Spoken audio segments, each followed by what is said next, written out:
Hello guys, welcome back to my channel. It is knowing microbiology. पिछली video में हमने बहुत सारे मेथड्स पढ़े थे जो माइक्रोबायोलॉजी में यूज़ होते हैं। उसमें जो पहला मेथड था वो था isolation and culturing of micro organisms.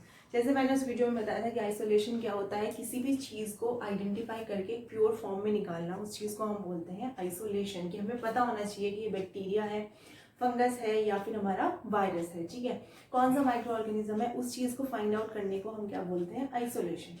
अब किसी भी चीज़ को फाइंड आउट करने के लिए क्या होना चाहिए, सोर्स होना चाहिए। हमें पता होना चाहिए कि वो हमें एक्चुअली मिलेगा कहाँ। ठीक है, तो माइक्रो ऑर्गेनिजम्स का मेनली सोर्स क्या होता है, एयर, वाटर, सॉइल या सरफेस ऑफ प्लांट्स, एनिमल्स। कहीं पे भी हमें माइक्रो ऑर्गेनिजम्स मिल सकते हैं।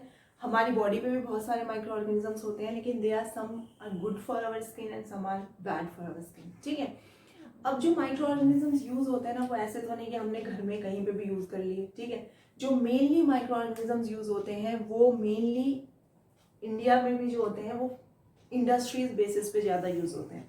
बहुत सारी इंडस्ट्रीज हैं, जैसे फार्मा इंडस्ट्रीज हो गई, डेयरी इंडस्ट्रीज हो गई, बेवरेजेस इंडस्ट्रीज हो गई, मीट प्रोसेसिंग इंडस्ट्रीज हो गई। ये सारी इंडस्ट्रीज जो है जो टोटली माइक्रो ऑर्गेनिज्म पे डिपेंड करती है and you can't work up without them.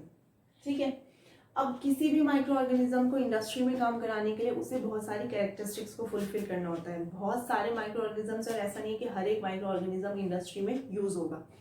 हर एक माइक्रो ऑर्गेनिज्म की कुछ अलग अलग कैरेक्टरिस्टिक्स होती है और उनका भी कोई प्रोसीजर होता है, उन्हें फॉलो करना होता है और उसके बाद हम किसी माइक्रो ऑर्गेनिज्म को इंडस्ट्री में यूज कर सकते हैं। तो जो भी कैरेक्टरिस्टिक्स है, अगर माइक्रो ऑर्गेनिज्म फॉलो करता है तो हम उसे यूज करते हैं। हर किसी माइक्रो ऑर्गेनिज्म को हम यूज नहीं कर सकते। तो बहुत सारी ऐसी कैरेक्टरिस्टिक्स हैं जो यूजफुल होती हैं हमें इंडस्ट्री में। तो वो कौन कौन सी हैं? पहला है pure. It should be pure. ऐसा नहीं कि हमें एक बैक्टीरिया चाहिए, हमें क्लोस्ट्रोडियम चाहिए, हमें लैक्टोबैसिलस चाहिए तो वो मिक्स होके नहीं। हमें अगर लैक्टोबैसिलस चाहिए तो हमें लैक्टोबैसिलस ही आइडेंटिफाई करना है, वहां पे आइसोलेट करना है।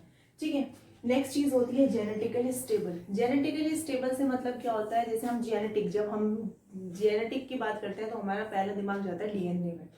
ठीक है, तो माइक्रो ऑर्गेनिजम्स के टाइम पे भी यही होता है कि डीएनए है या आरएनए बेस्ड जो भी माइक्रो ऑर्गेनिज्म है वो स्टेबल होना चाहिए। ऐसा नहीं है कि टेम्परेचर, फर्स्ट बैच में टेम्परेचर जो था उसकी वजह से उसने अच्छा बाय प्रोडक्ट दे दिया, लेकिन लास्ट बैच में टेम्परेचर चेंज हो गया तो वो गलत टॉक्सिक प्रोडक्ट निकाल रहा है या बाई प्रोडक्ट्स अच्छे नहीं है। तो वो थोड़ा सा जेनेटिकल स्टेबल होना चाहिए as compare to for temperature और पीएच के लेके।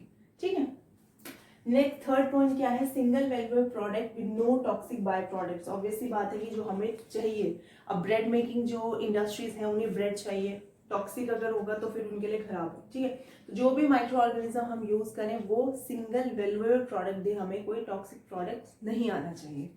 चौथा पॉइंट जो है वो है शॉर्ट टाइम प्रोडक्ट, 3 डेज। ठीक है, शॉर्ट टाइम प्रोडक्ट का मतलब है कि जो उसकी फर्मेंटेशन प्रोसेसेस होती है, मेनली जो माइक्रो ऑर्गेनिज्म होते हैं वो फर्मेंटेशन के लिए यूज होते हैं। तो मेनली जो मिनिमम या जो मैक्सिमम टाइम जो उसे चाहिए वो क्या होना चाहिए, 1 से 3 डेज तक। उससे ज़्यादा टाइम लेने वाला फिर थोड़ा डिफिकल्टी होती है माइक्रो ऑर्गेनिज्म को हैंडल कर पाना। तो जो है कि वो बहुत शॉर्ट टाइम प्रोडक्ट दे और हम कम से कम 3 दिन में हमें फर्मेंटेशन दे करके। फिफ्थ होता है नो रिस्क ऑफ कंटामिनेशन और वेरी लो। ऑब्वियसली बात है कि अगर दूसरी चीज़ों को खराब करेगा तो उस चीज़ों को हम रखना पसंद नहीं करेंगे। तो जो माइक्रो ऑर्गेनिज्म होता है वो भी कंटामिनेशन ना करे, और करे तो इतनी लो क्वांटिटी पे करे कि does not affect other environmental process. ठीक है, तो दैट्स ऑल। सिर्फ ये आइसोलेशन और कल्चरिंग माइक्रो ऑर्गेनिज्म का था। नेक्स्ट मैथड नेक्स्ट वीडियोज में मिलेंगे, तब तक लाइक और सब्सक्राइब करते रहिए। Thank you.